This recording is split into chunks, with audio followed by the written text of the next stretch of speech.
Good morning बच्चों, मैं अनुराधा दुबे आप सभी का हमारे चैनल पर स्वागत करती हूँ। आज हम रामायण के 5वें भाग की कथा आपको सुनाएंगे। इससे पहले मैंने 4 भाग, जो रामायण की कथा के 4 भाग हैं, उसको मैंने अपलोड किया हुआ है अपने वीडियो पे, उसको आप ज़रूर जाके देखिएगा। उसमें भगवान राम के जन्म, ताड़का वध, वनवास, सीता हरण जैसे प्रमुख प्रसंगों को लिया गया है। आज की कथा का जो 5वां भाग है, उसके मुख्य अंश हैं शबरी की भक्ति, राम और सुग्रीव जी की मित्रता, बाली का वध, हनुमान जी का मिलन और सीता माता की खोज। इन्हीं अद्भुत कहानियों को आज हम इसमें 5वें भाग में आपको सुनाएंगे। तो चलिए शुरू करते हैं रामायण का यह अनुपम प्रसंग। शबरी के जूठे बेर से आज की कथा शुरू होने वाली है, तो ध्यान से सुनिए। राम और लक्ष्मण सीता की खोज में वन में इधर उधर भटक रहे थे। कुछ आगे बढ़ने पर वह एक वृद्धा शबरी की कुटिया में पहुँचे, जो मतंग ऋषि की शिष्या थीं। वह राम को देखकर बहुत प्रसन्न हुई और अपने चखे हुए बेर राम को खाने के लिए दिया। राम को शबरी के द्वारा बेरों के चखे जाने की जानकारी थी, लेकिन वह भली प्रकार जानते थे कि शबरी ने उन बेरों को उन्हें देने से पहले केवल इसलिए चखा था कि कहीं वे खट्टे न हों। देखा आपने अद्भुत प्रेम शबरी और राम भगवान का। भगवान को भी पता है कि वो बेर जूठे हैं, लेकिन वो प्रेम के थे तो उन्होंने उसको ग्रहण किया। शबरी ने बेर चखने के पश्चात केवल मीठे बेर को ही राम को खाने के लिए दिया। राम शबरी के उन जूठे बेरों को बड़ी श्रद्धा भाव के साथ खाने लगे। वह जानते थे कि शबरी उनकी परम भक्त और एक बालक की तरह अबोध है। शबरी के दिए इन बेरों को चखने के पश्चात राम ने शबरी को आशीर्वाद दिया। राम का आशीर्वाद पाकर शबरी मोक्ष को प्राप्त हुई। इसके बाद सीता की खोज में भटकते हुए राम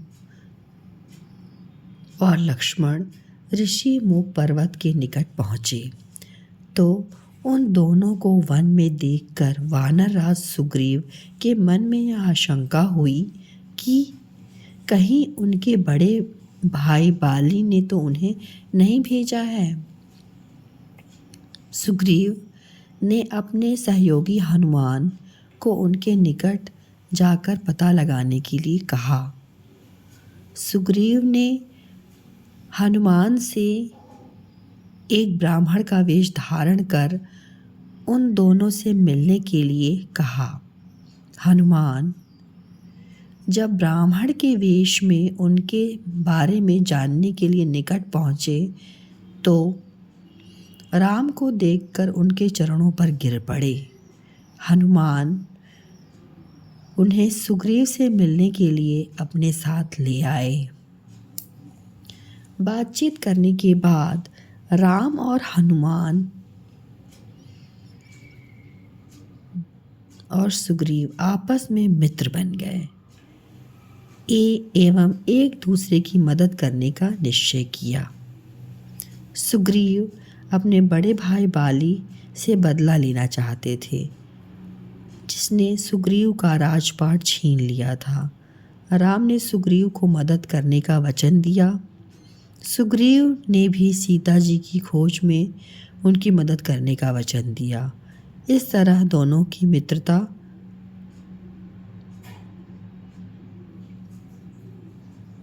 हो गई।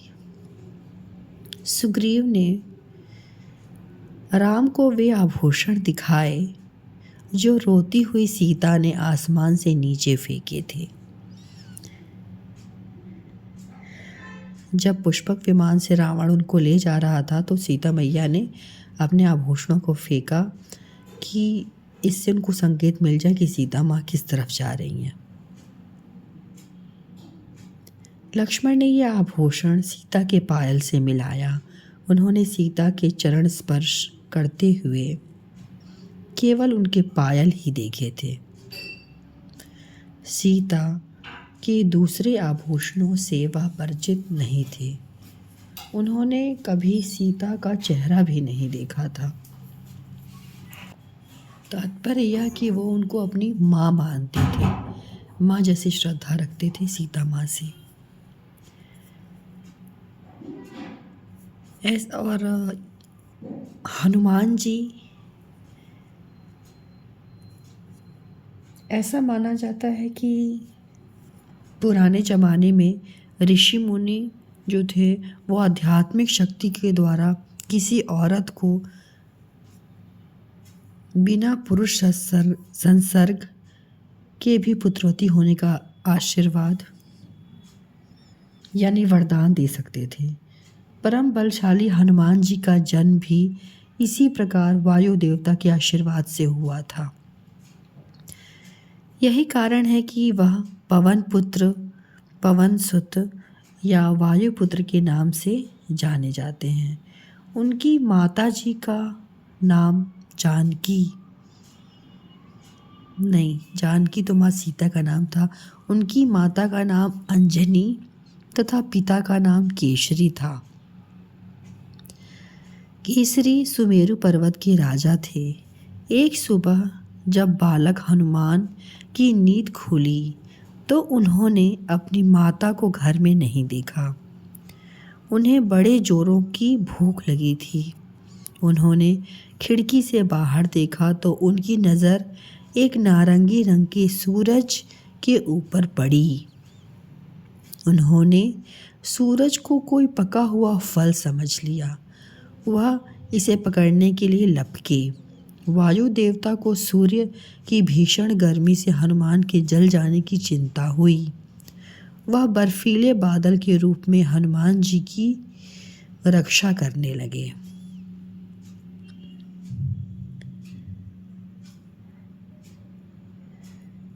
राहु ने उसी वक्त सूर्य को खाना चाहा, मगर हनुमान ने उस पर हमला कर दिया। राहु के डर से राहु हनुमान जी के डर से वहां से भागा। वह सीधा इंद्र के पास पहुंचा और शिकायत की कि कोई सूर्य को खाना चाहता है, जबकि सूर्य उसका भोजन है। यह सुनकर इंद्र उस जगह पहुँचे। जब हनुमान ने इंद्र को वहाँ देखा तो वह सूर्य को छोड़ राहु के पीछे भागे। यह देखकर इंद्र को काफ़ी क्रोध आया। उन्होंने हनुमान के ऊपर वज्र से प्रहार किया। हनुमान मूर्छित होकर एक चट्टान के ऊपर गिर पड़े। यह देखकर वायु देवता ने मूर्छित हनुमान को उठाया और उन्हें एक सुरक्षित जगह पर ले आए। वायु देवता ने क्रोधित होकर ब्रह्मांड में अपनी उपस्थिति समाप्त कर दी। यह देखकर सभी देवता मदद के लिए ब्रह्मा की शरण में पहुँचे। ब्रह्मा सारी बात पहले से ही जानते थे। वह वायु देवता के समीप पहुँचे और मूर्छित पड़े हनुमान के स्वस्थ होने का आशीर्वाद दिया। इसके पश्चात ब्रह्मा ने सबको हनुमान जी की महानता तथा उनके भविष्य की भूमिका के बारे में बताया। भगवान इंद्र तथा वहां उपस्थित सभी देवताओं ने हनुमान को शक्तिशाली होने का आशीर्वाद दिया, जिससे हनुमान परम बलशाली हो गए। देवताओं के आशीर्वाद से मिले असीमित शक्तियों के कारण वह काफ़ी नटखट हो गए। उन्होंने आश्रम में पहुंचकर काफ़ी उत्पात मचाया। हनुमान के अवांछित शरारतों के कारण ऋषि को अत्यधिक क्रोध आ गया। उन्होंने क्रोधित होकर हनुमान को श्राप दिया। ओ हनुमान, तुम उन वास्तविक शक्तियों को भूल जाओगे जिन शक्तियों के बल पर तुम यहाँ शरारत करते हो। तुम्हें ये शक्तियाँ तब वापस मिलेंगी जब कोई महापुरुष तुम्हें उन शक्तियों के बारे में याद दिलाएगा।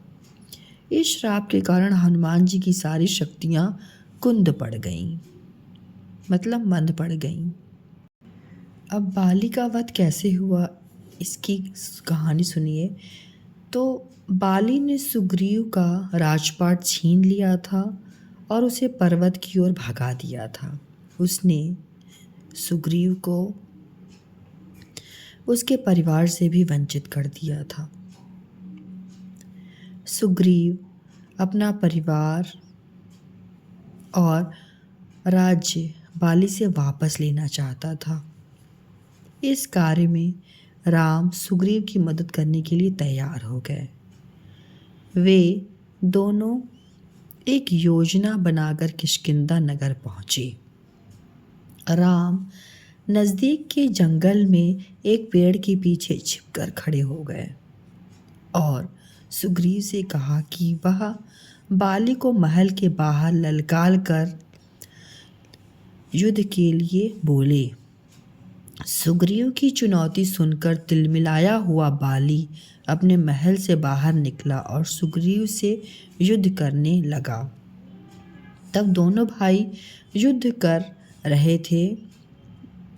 जब दोनों भाई युद्ध कर रहे थे तो राम को दोनों एक जैसे प्रतीत हो रहे थे।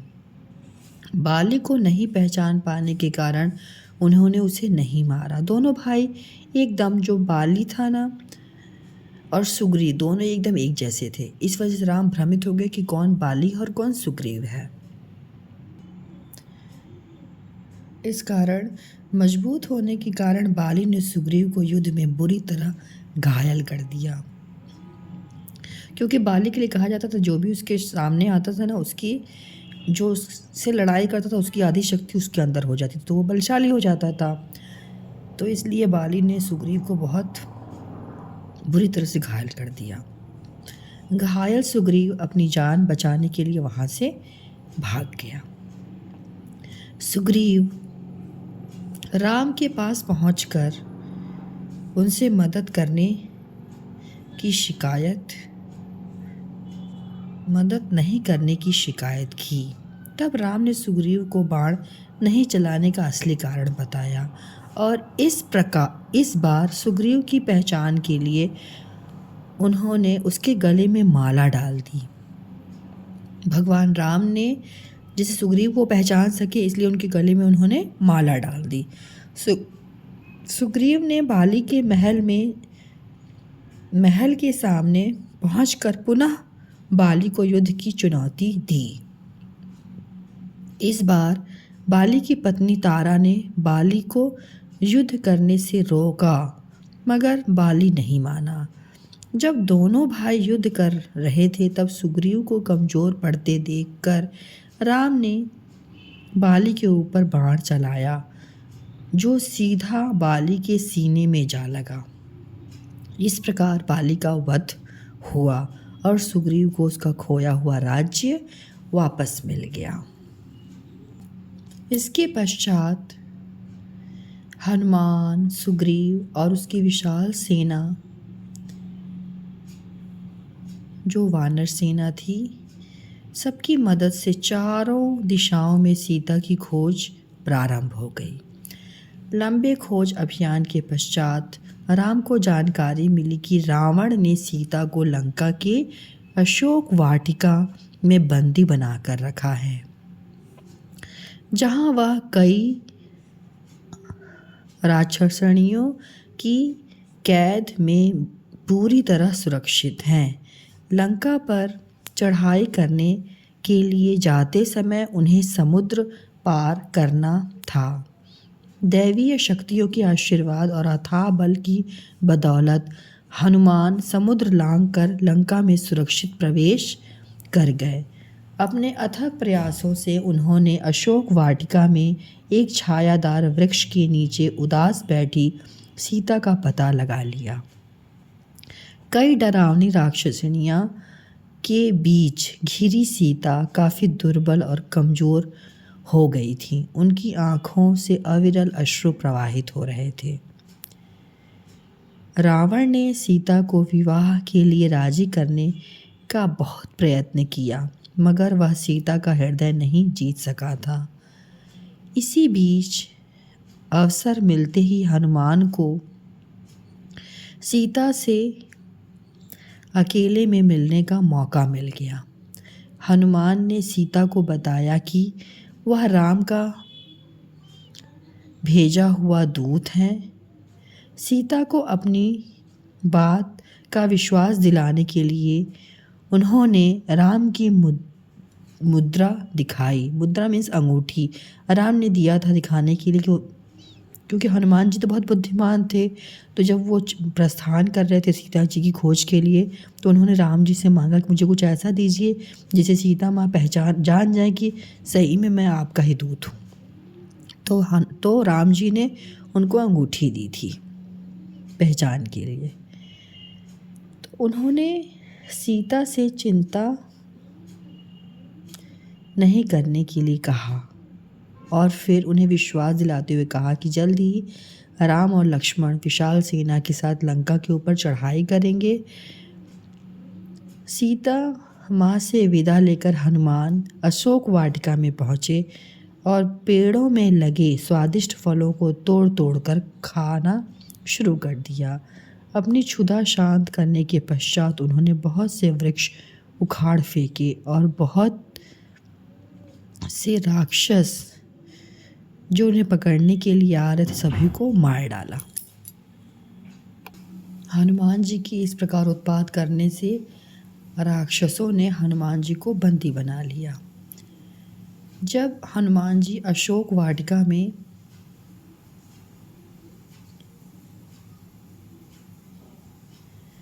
तोड़फोड़ मचा रहे थे तो इसकी जानकारी रावण को हो गई। वह बहुत क्रोधित हुआ। उसने अक्षय कुमार और अपनी सेना को अशोक वाटिका में भेजा। हनुमान के वश में नहीं आने पर उसने अपने पुत्र इंद्रजीत को वहां भेजा, जो बहुत बड़ा योद्धा था। दोनों योद्धाओं के बीच भयंकर युद्ध हुआ। भयंकर लड़ाई के बाद हनुमान को बंदी बनाकर रावण के दरबार में उपस्थित किया गया। रावण ने हनुमान से पूछताछ की कि वह कौन है। हनुमान ने बताया कि वह राम का दूत है तथा रावण को चेतावनी दी कि उसने राम की पत्नी सीता को धोखे से अपहरण कर लिया है, अतः वह सीता को वापस लौटाकर राम से माफ़ी मांगे तो वह तुम्हें माफ़ कर देंगे। यदि वह ऐसा नहीं करेगा तो अवश्य मृत्यु को प्राप्त होगा। हनुमान की यह चेतावनी सुनकर रावण को बहुत क्रोध आया। उसने हनुमान को तुरंत मृत्यु दंड देने का आदेश दिया, लेकिन उसके छोटे भाई रावण का जो छोटा भाई था विभीषण, उसने बीच बचाव करते हुए कहा कि किसी दूत को नहीं मारना चाहिए। विभीषण के कहने पर रावण ने हनुमान को की पूंछ में आग लगाकर उसकी पिटाई करने का आदेश दिया।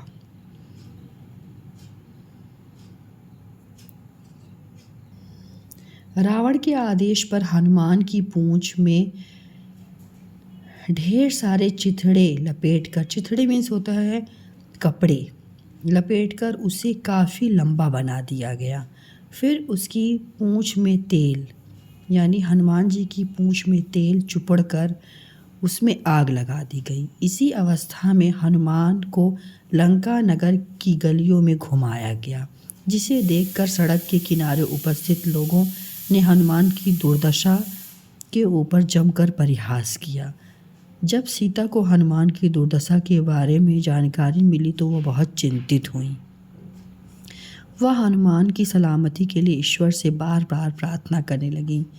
हनुमान इस अपमान का बदला लेना चाहते थे। अचानक उनका आकार घटकर छोटा हो गया। उन्होंने वह रस्सियों से बंधन मुक्त हो गए। बंधन मुक्त होने पर वह अपने वास्तविक आकार में लौट आए और अपनी जलती हुई पूंछ से लंका के ऊंची अट्टालियों में एक एक करके आग लगाना शुरू कर दिया। इसी प्रकार एक घर से दूसरे घर में जाकर उन्होंने पूरे नगर को आग के हवाले कर दिया। तभी प्रचंड हवा के वेग ने पूरी लंका को राख के ढेर में बदल दिया। लंका दहन के पश्चात हनुमान ने निकट के समुद्र में कूदकर अपनी पूंछ की आग बुझा ली और बिना किसी नुकसान के सीता माता के पास जा पहुँचे। सीता की आज्ञा लेकर वह लंका से सुरक्षित लौट गए। तो बच्चों, यह थी रामायण के 5वें भाग की कथा। अगर आपको यह वीडियो अच्छा लगा तो इसे लाइक करें, शेयर करें और हमारे चैनल को सब्सक्राइब करना ना भूलें। अपनी राय और सुझाव कमेंट बॉक्स में ज़रूर लिखा करें। हम अगले भाग में रामायण की और भी सुंदर घटनाएं लेकर आपके सामने उपस्थित होंगे। तब तक के लिए जय श्री सीताराम।